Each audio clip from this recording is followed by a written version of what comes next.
Hi everybody, Dan Illman, Mike Beer, race number 10 at Keeneland on Saturday, a major Kentucky Derby prep. It is the Grade 2 $1 million Bluegrass Stakes for 3-year-olds going 1 1/8 miles. If you're playing the races on Saturday, please consider DRF bets. You get a first post bonus on these major prep Saturdays. Bet $25 to win on one horse in race number 1 at either Aqueduct, Keeneland, or Santa Anita. Get a $10 bonus. DRF.com/preps is where you need to go for all of the details. Let's meet this full field, and it's a competitive field for the Bluegrass. Your morning line favorite, Mike, is the Keeneland graduate, the number 2 Vekoma. He has really done nothing wrong from 3 starts in his career. He made his seasonal debut in the Fountain of Youth, and while the winner, Code of Honor, was able to save some ground, this horse was 3-4 wide on the far turn, and he plugged along in his first start with Lasix to finish 3rd. While the Florida Derby thus far, while the Fountain of Youth thus far hasn't come back to be a great race, at least Code of Honor against the race flow finished 3rd with a 91 buyer. Vekoma has enough speed to be close. Yeah, he does. He should get a good trip in this race, and then we'll just see. I mean, I feel like, it's hard to deny his talent at this point. It's just a question of, how far do you think he wants to go, and will he handle the 9 furlongs? Because that's really the question he has to answer. And here, when you go back to the Fountain of Youth, yeah, he was wider on the track. He basically got the same exact trip that the winner got. He just couldn't quite kick with that horse in the stretch. I feel like this is an easier spot for him. I'm a little concerned about the distance, but I can't look at this race any other way than to say they have this horse to beat. He has a lot of talent, this horse. Oh, there's no doubt about it, and he's got that tactical speed and a good inside post. Another horse coming out of the Fountain of Youth is right next door. That's the number 3 Signal Man. And unlike Vekoma, Signal Man has one way to go, and he is a late runner. I thought the Fountain of Youth was nothing more than a prep. This horse did some good things as a 2-year-old, graded stakes winner, multiple Grade 1 placed, ran well over this course in the Breeders' Futurity, and in the Fountain of Youth, he just was following the Code of Honor on the backstretch after being out sprinted early. He ended up back on the rail in the lane, and I think they just let him finish on his own. Yeah. With that race under his belt, and I see a couple of bullet workouts at 5 furlongs leading to this race, I am expecting a much improved performance, especially if there's pace up front. Yeah, he's a horse that you could definitely take another look at it. We'll see what kind of price he goes off. I don't think I would be thrilled to take too short a price on him in this race, Dan, but I think he will run better second off the layoff here. He just didn't finish hard at all in the Fountain of Youth, but he's better than that. If he can get a good trip, and Brian Hernandez has given this horse some really good trips. He gives him another one here. He'll be running at the end. Those horses come from Gulfstream Park. Now we'll talk about the horses emerging from the Tampa Bay Derby, led by the number 8, Win, Win, Win, who finished ahead of 3 of these foes when he finished 3rd in his first time around 2 turns. And one of the big stories with Win, Win, Win, there are basically 2 questions for you. One, do you really think 1 1/8 miles is in his wheelhouse? We have seen him do some brilliant things sprinting in his career. He's sort of like a mini Heidkal, in effect, who's running, of course, in the Wood Memorial on Saturday. And B, do you think he's ever going to figure the starting gate out? Because I really think the plan when he was the beaten favorite in the Tampa Bay Derby was, as a stretch-out sprinter, to break, establish mid-pack position, and go on with it. When he didn't break and got pinched early, he ended up very wide on the backstretch and into the turn. Now, he may have flattened out because of the distance, but I thought he ran okay, all things considered. We'll see about the 1 1/8 miles. Yeah, I mean, all I can say about his Tampa Bay Derby is he ran well enough for them to take the next step down the Derby trail. I don't know if I really feel like he's going to get better going longer, but he ran well enough in that race, especially when you consider how wide he was. I mean, the winner of that race managed to get over to the inside and got a really good trip. Meanwhile, this horse could never get over. I mean, I thought he ran fine. He does deserve another chance. I don't love him in here, Dan, but I understand why he's here. Sir Winston comes out of the Tampa Bay Derby, and this horse just has no speed whatsoever. He is a true plotter. In the Tampa Bay Derby, he was just outpaced down towards the inside. He ended up well last entering the turn. He ended up widest in the stretch, and then I think he took advantage a little bit of that pace because he was rallying at the end, and he galloped out fine, and I think 1 1/8 miles is going to be maybe even still a little bit short for Sir Winston. But Sir Winston, if he's going to win this race, he's going to need pace, and he's going to have to weave his way through a bulky field or go around all of them. Yeah, those are the things that I don't really like about him. And when you bring up his Tampa Bay Derby, when you watch the replay, you can just see him starting to gather momentum really late, and he's just passing a bunch of horses at the end. But the race was already over. It was a little bit of a mirage, but you don't worry about distance with him. He does have some quality. I mean, he's run some good races. It's just a question of what kind of trip can he get in this race. Can you make a case for Dale Romans as number 7 in Meyer, who won at 1 1/8 as a 2-year-old? No easy feat, stretching out 3 furlongs in his second lifetime start. And he was kind of thrown into some tough spots in both races this year at 3. In the Withers, I thought he was a little bit aggressive coming out of the gate, a little bit too fresh off of the layoff. And he just kind of finished evenly behind Tax, who was able to save all the ground. And in the Tampa Bay Derby last time out, he was pretty close to that hot pace, and he was in a little bit tight down towards the rail when one paced late. I think he can move forward off of those efforts, and Dale Romans keeps the faith. Hey, Dale Romans, if nothing else, he likes to keep the faith. He runs his horses in these races trying to pull off upsets, and maybe he can do it with Admire. It's interesting. I think he's pretty good. I like his last 2 races just fine, although they didn't really do a lot for me. I thought that even though he was closer to the pace last time than some others, all in all, I thought he got a really good trip, sort of down towards the inside. He was clear. He just didn't kick that hard. I know Roman's other horse in here, the 13 Moonster, really can't win. I mean, he's just not fast enough.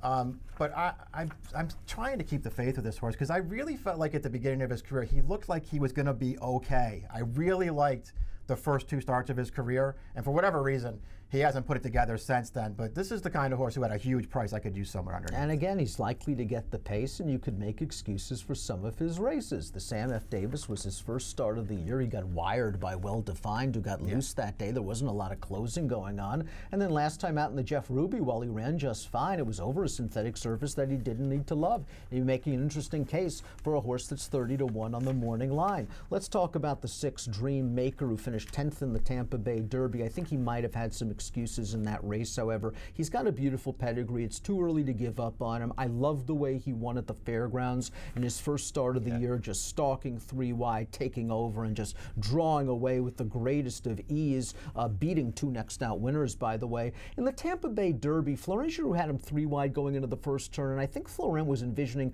boy, if I stay where I am, I'm going to be wide all the way around the track. So we took this horse down to the rail, and on the far turn, he seemed to hate being down inside, switching leads a couple of times, shying away from an outer rival. Once he actually got to the outside late, it looks like he did no running. He was running late. Yeah, he was racing on in there. I feel like he has excuses for that race. I mean, it all started right at the gate. I mean, he didn't break that sharp. That's his own fault. Then he got squeezed back to last.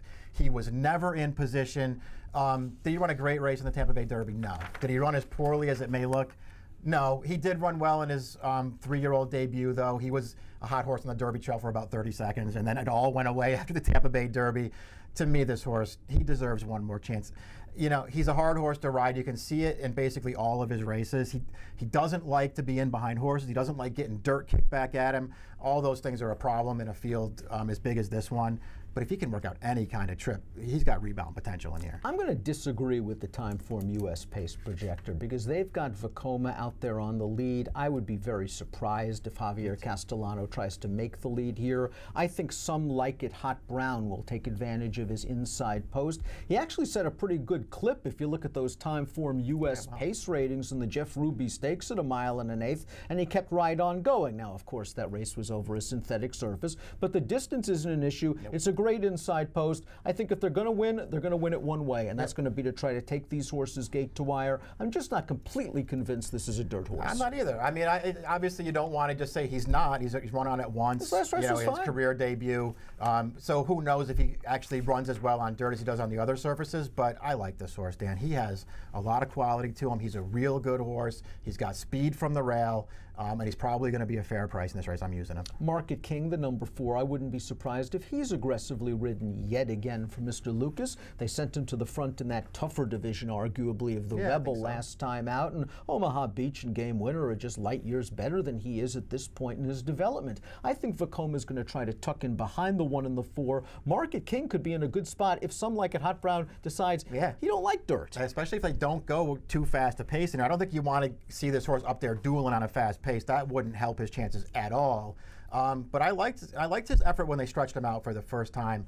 He broke his maiden at Oakland. I thought he ran well that day. Then they turned him back. Then they stretched him out again in the Rebel. This horse is heading the right way. He just has a lot more improving to do, but he's heading the right way for a good trainer, obviously. Lucky Lee, the number 10 we see close to the pace projector. This horse was a gate-to-wire winner at Parks 2 starts back, and he ended up 4-1 in the Grade 3 Withers, his first start as a 3-year-old. He didn't do any running. It's interesting that his 2 races with front wraps have both been stinkers, and his 2 races without them have been very good. That's true. I didn't even notice that till you just said it, but you're right about that. I actually feel like I liked this horse in the Withers, and he was terrible in there. He never looked like he was going to win, never got involved. We'll see if he can rebound, because I will say this, his wins 2 and 3 back, he ran well in both of those races. Todd Pletcher has the 11 So Alive in here. This horse has a nice pedigree for distance. And last time out in the Sam F. Davis, we already talked about it. That was a race where well-defined, shot clear, went to the front, and there was just no closing. And So Alive ended up 15 lengths somehow behind the lead after the first half mile, and he was able to offer up a mild rally and pass some tired horses. I'm not sure if I love the Davis. Moonster finished 8th in that race for what it's worth, but Todd is keeping the faith. I think this horse, it's too early to give up on him, and he has been working at least quickly and steadily at Palm Beach. Yeah, well, to see if he can improve. I mean, he's clearly a 3-year-old who has to really improve. He's going to start winning races like this. He was really game when he won at Tampa 2 starts back at his 3-year-old debut. He had a lot of trouble. It's not, I don't want to say trouble, but he was in bad spots throughout that race, but he kept staying on and he won it. His Sam Davis didn't give you a lot to really hang on to in a race like this. He just had to take a big step forward. I believe Doug O'Neill won the Bluegrass with Maiden IRAP a couple of years ago, and he's going to try again with Parsimony, who just didn't do too much running in the Rebel last time out. You know, again, always tough for these maidens, especially when they've run 8 times and have yet to buy her 80. Yeah, it makes you wonder, too, what's making them press on into the Bluegrass after the Rebel, where he just wasn't competitive with those horses. I don't know. They see something in this horse. They keep trying him in races like this, but I don't see it. Dallas Stewart has 2 in here, both big prices. The 5 Chess Chief, 2-turn winner of a maiden race on March the 2nd at the Fairgrounds. Thought he got a nice setup and a nice trip that day into Corey Lanery. Yeah, won his 2-turn debut. That's good. 70 buyer for that race, not so good. And on the far outside, the 4 Aquadini. I think you could look at his last race one of 2 ways. That was a bad loss after opening up 3 lengths in the stretch. Or you could say maybe Corey just went a little bit too fast and was a little too confident on the favorite. Maybe he did. He did take earn a new top figure for the race, so that's good. He's got a real tough post in here. Real tough post position as he steps up in class. We take a look at our top selections for the Bluegrass. You're hoping that the 6 Dream Maker will finally run to the pedigree and potential. He's quirky, he's green, but he has that ability, and he's going to be a price based on that dud last time out in the Tampa Bay Derby. He's 12-1 on the morning line. You're going 6-2, 10, and 9. Yeah, I'm willing to give him one more chance here. Obviously, he needs a trip, but I'll give him one more. And here, I'm not way against Vacoma, but I'm a little concerned about distance. Same situation I had in the Wood Memorial. You know, I want to give High Call a chance at the distance, and I want to give Win a chance at the distance, although I have serious reservations about their ability to get it. He was very wide last time out. I think he was trying till the end. The key is for him to get out of the gate and establish mid-pack position. He can't, I think, win at 1 1/8 coming from 10 to 12 lengths out of it as he was in the Tampa Bay Derby. I'm going 8-2, 9-7. Again, Mike's going 6-2, 10, 9 in the Grade 2 Bluegrass, a very important Kentucky Derby prep. And if you happen to be betting with DRF Bets, take advantage of this first post bonus, $25 to win on any one horse in race number 1 at Aqueduct, at Keeneland, and or Santa Anita. Get a $10 bonus, win or lose. DRF.com/preps is where you go for all the details. And the Bluegrass has an approximate post time of 6:23 Eastern. Best of luck.